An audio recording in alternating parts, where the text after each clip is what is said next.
Hi guys, and today I want to talk to you about my health update. I had talked to you before about my thyroid, and I've got new benefits with this new job that I'm in, and it covers the integrative health doctor that I've been trying to go to for 9 years. I finally went there, and she did 8 tubes of blood, all kinds of blood tests, and she also did food sensitivity test. And with that test, it shows up anything that your body is sensitive to that could be causing inflammation or illness. So what she had said with my Hashimoto's thyroiditis is that it's probably leaky gut syndrome that's causing it. So we did the food panel so that I could see what is causing the problem and what I need to eliminate for 6 months to heal my gut. So I did the food panel test, and it was amazing because all these things that I had been trying to do to stay healthy were foods on my list that were causing me problems, like oatmeal and rice and peppermint, which is anti-inflammatory, but was giving me inflammatory issues. Turmeric was on my list of things that were causing inflammation in me. All of these things that I was trying to do to be healthy and to reduce inflammation was actually causing my inflammation. So needless to say, there was quite a few things on there, but none of them were really bothersome to give up. Like the peppermint was hard because I was addicted to Burt's Bees, which was all peppermint. And what else? I was drinking peppermint tea every day, all day long. So, and peppermint gum and peppermint candies, like all of those things I had to give up. It wasn't impossible. Like instead of peppermints, I have wintergreen gum and things like that. So that wasn't a big deal. Nutmeg was one. So I'm going to do some recipes for things. If you want, I can do some tutorials and recipes. So the nutmeg I had to take out of my pumpkin pudding, which is dairy-free, gluten-free, and nutmeg-free. So the food sensitivity test eliminated a lot. Like the first things, regardless, I had to give up was dairy, gluten, and sugar, which those were the hardest things. The other stuff on my list were not that hard, but the dairy, gluten, and sugar was. I think I cried every day for the first month. It was terrible. And, I got over it. It was the withdrawal from all three. Dairy, gluten, and sugar are all addictive, and I was highly addicted to them. And I'm thinking to myself, my God, I'm never going to have macaroni and cheese again, and I'm never going to have a grilled cheese sandwich, and I'm never going to be able to have this. I'm never going to be able to have that. And that's all bull crap. There are substitutes for everything. I haven't tried very much. I tried one vegan cheese that's dairy-free. I did not like it. So I will keep trying other ones. I've joined a community of dairy-free and one of gluten-free that gives lots of substitutes for things that you want to eat that you can't eat. But all in all, just doing that, just giving up those 3 things and all the stuff on my food sensitivity list, I have lost 30 pounds. Not even trying, 30 pounds. I'm not exercising. I'm not counting calories. I'm not watching what I eat. I eat my substitutes, pumpkin pudding, baked apples. What are my other good stuff? I've learned how to make my own chocolate. I would love to do some recipes for you guys. Like the first month was hard. I cried for a month every day because I was hungry all the time. Because in my mind, there's nothing that I can eat. But once I sat down and I took the time to find a recipe for chocolate that I loved. Milk chocolate. I hate dark chocolate. I would rather never eat it again if not to eat hot dark chocolate. So I found a recipe for milk chocolate. It's really good. Like my grandson would rather eat it than regular milk chocolate, and it's healthy. There's nothing bad in it. A recipe for pumpkin, I call it pumpkin pudding, but really it's pumpkin pie filling without the crust because the crust is gluten, and I really don't need the crust. The best part is the filling anyway. So I make that in little ramekins, and I will definitely do some videos for you guys if you want to know how I make the substitutes that I make and all of the different things that I eat in a day, you know, having given up some of the things that I had to give up. Just leave a comment down below and I would be happy to do that for you guys. So anyways, yeah, I've lost 30 pounds. I'm continuing to lose. What else?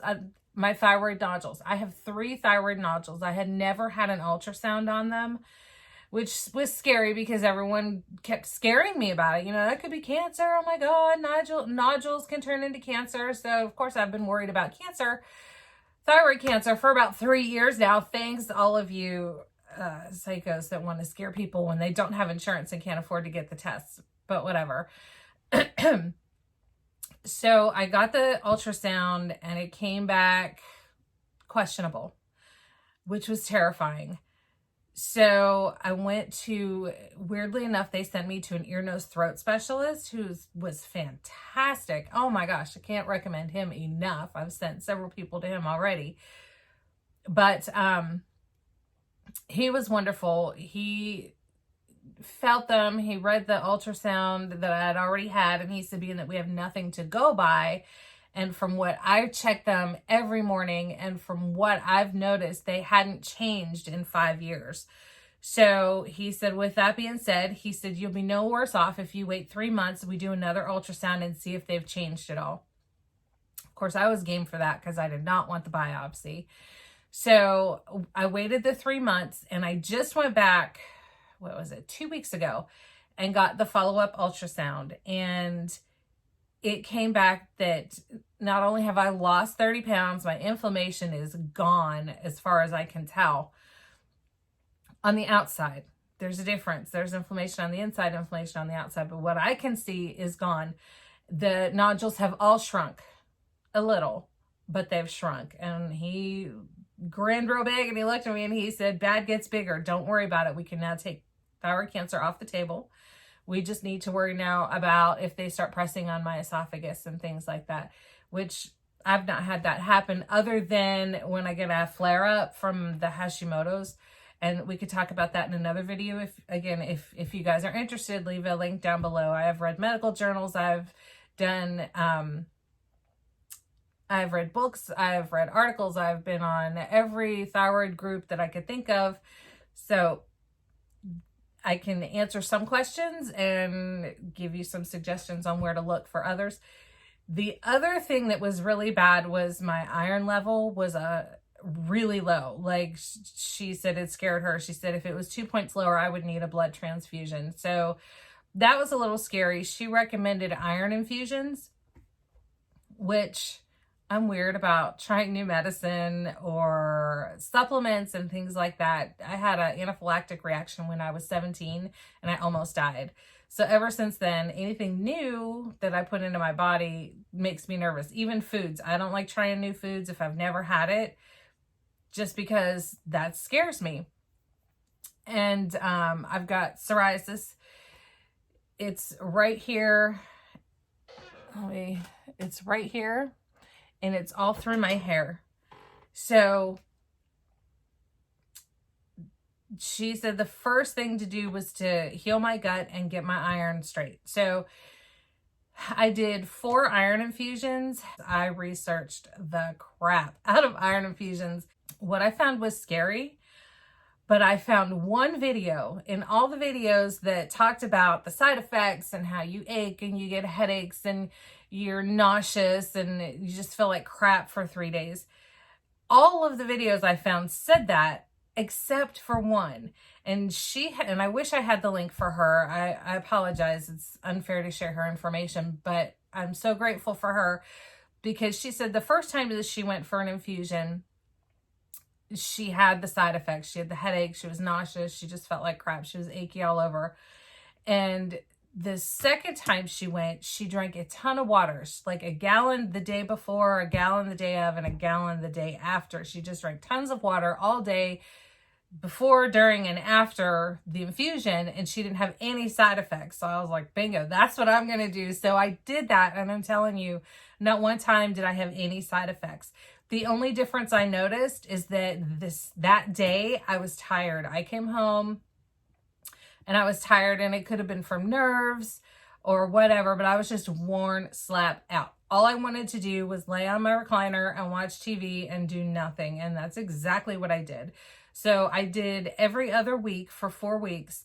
And I just didn't make any plans for those weekends. My family knew, you know, I'm getting an infusion that weekend. I'm not doing anything. And then if I felt like doing something, I would maybe go visit my mom. But other than that, I just didn't make any plans. I stayed home for the weekend.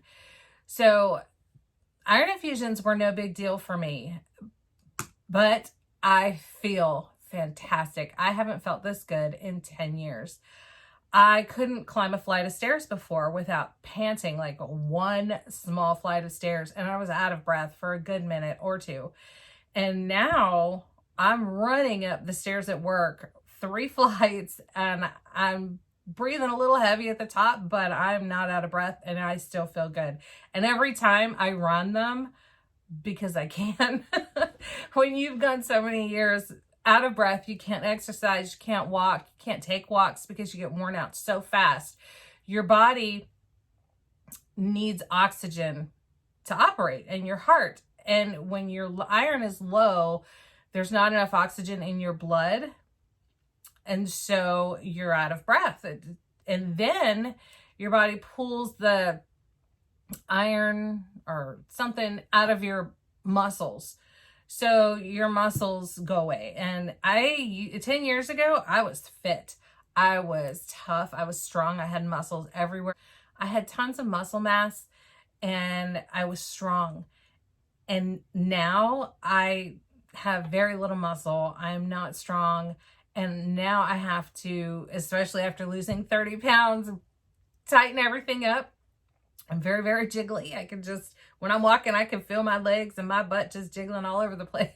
So I have to tighten everything up, and I have to build some muscle, because right now I'm just I am lacking muscle tone. So that's my next step. I'm not trying to lose any more weight. I'm sure I will, because I'm still overweight and my body's regulating down to a healthy weight. But I will definitely keep you guys updated. I'll get some before and after pictures together for you. And if you have any questions at all about my health journey, my thyroid, the supplements that I'm taking, the protein shakes that I'm drinking every day that are just fantastic. They are dairy-free and they're artificial sugar-free. So this is the protein shake that I'm doing. It's pea protein. There's only 5 ingredients in it. This one's the caramel toffee. It is so good, you guys, in almond milk, the sweetened vanilla almond milk. Fan-freaking-tastic. Yes, I've given up sugar. I don't like non-dairy milk that is not sweetened. So that is my one indulgence, is almond. It's vanilla sweetened almond milk, and it's the one in the refrigerator, because the shelf stable one is fantastic for baking and things, but it is not very good to just drink. So I use a cup of that, a 1/4 cup of water, and this caramel toffee protein, and I drink 1 a day, and it's fantastic, you guys. The pea protein has L-glutamine in it. It's loaded with L-glutamine, which is a gut healer. It helps to seal up your intestinal wall when you have leaky gut syndrome. So that is helping to heal my gut. It quenches my sugar cravings when I do want something sweet, like in the evenings or that after about 2 o'clock at work every day. I have this. I just mix it up in a drink bottle and take it to work and stick it in the fridge, and then I give it a good shake and I drink it, and it's not clumpy, it's not grainy, it is fan-freaking-tastic. So if you want a good protein powder that is dairy-free, definitely go for this one. I've got to start my iron supplements now that I'm done with my iron infusions, because I guess you're not supposed to take those while you're getting your infusions, but I'm almost at my 15 minutes, so I'm going to have to cut this short. Please subscribe. Please give me a thumbs up and comment. Give me your feedback and have a wonderful day.